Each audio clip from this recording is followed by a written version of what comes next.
Kim Adamski, HIV prevention specialist at the Hartford Gay and Lesbian Health Collective.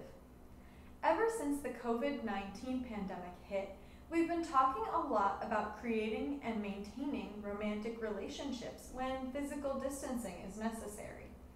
There's lots of ways to continue having a dating and sex life while staying safe, from the obvious, masturbating, to using creativity, fantasizing together, to maybe the not so appealing, wearing masks while having sex, as has been suggested by a few health authorities. Sexting, or sending texts and photos of a sexual nature, is obviously COVID-19 safe.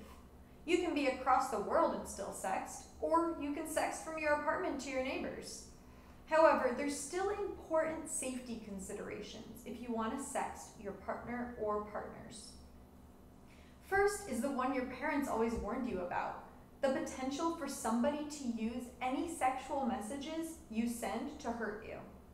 Sometimes this can take the form of coercion, threats to show other people what you sent if you don't do what the person says to do. This has led to serious consequences, including suicides. Sometimes people also use what you've sent them as revenge if you break up with them or otherwise hurt their feelings. No matter how much you trust your partner, you can't completely protect yourself from the possibility. So make sure you trust your partner, acknowledge the risk, and really evaluate whether or not you should send that message. Expert Gabe Turner of Security Boston recommends using WhatsApp or other secure messaging platforms to keep your message safer from outsiders, like hackers.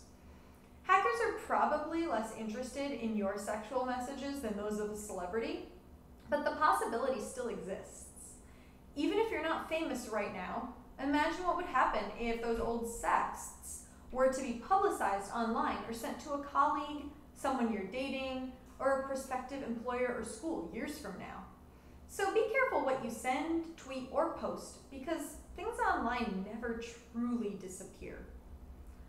Also remember that apps that do seem to make your photos disappear, like Instagram and Snapchat, cannot prevent others from taking screenshots and sharing what you've sent.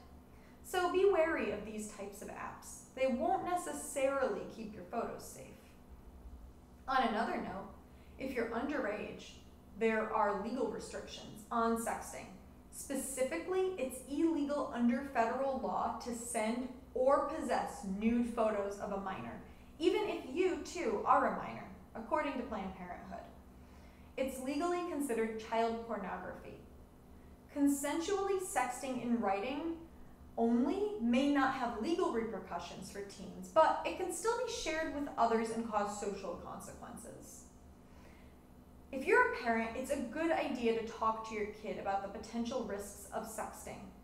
If you're a teen, please very carefully consider the risks of sending sexually explicit texts and never send a nude photo of yourself to another person. Now, some of the hopefully more obvious stuff worth mentioning is to make sure your phone is secure as possible by using a difficult to guess password, and avoid storing sexually explicit photos on a cloud. Also, always make sure to get consent before sexting someone. Not everyone likes getting an unsolicited nude in their DMs.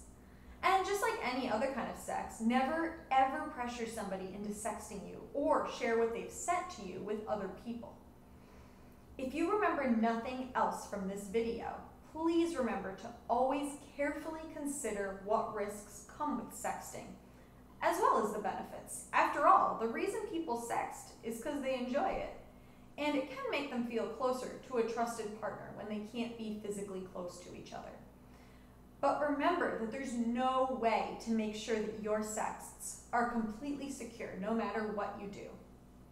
Love in the age of coronavirus can be kind of complicated, right? So if you have any questions, you can feel free to contact me at kim@hglhc.org anytime, or call 860-278-4163. And as always, be well and be yourself.